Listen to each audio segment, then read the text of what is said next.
Hei, tykkäätkö arvoituksista? Minulla on 3 paloa ja tämä kynä, jonka päässä on kamera. Käytin sitä piirtääkseni erilaisia asioita ja nyt annan videot sinulle. Haaste on selvitä, mitä kuvia piirsin. Sinun pitää jotenkin purkaa kynän liike, vähän niin kuin paikkatietosovellukset toimivat. Ne käyttävät satelliitteja sijainnin laskemiseen. Meillä nämä palot ovat niin kuin satelliitit. Jos tykkäät tästä haasteesta, käy verkkosivulla katsomassa lisää tietoa.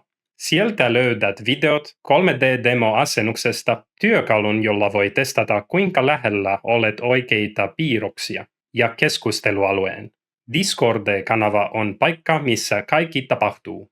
Sinne lähetät ratkaisusi ja minä arvioin sen. Voit myös kysyä kysymyksiä ja minä yritän auttaa. Sillä aikaa teen uutta kurssia, joka liittyy juuri tähän tehtävään. Tämä on mahdollisuutesi läpäistä kurssi ennen kuin se alkaa. Jos olet aktiivinen kilpailun aikana, voit saada jopa 5 opintopistettä Karelia ammattikorkeakoulusta. Näytän myös sinun ideasi ja ratkaisusi videokurssilla. Silloin voit myös hyödyntää sitä vähän niin kuin minulta tulevana suosituskirjeenä. Paras tulos saa tällaisen diplomin postissa. Suunnittelen vielä miltä sen näyttää, mutta siinä on magneetteja, joten voit kääntää sen ja kuvata omia kokeita.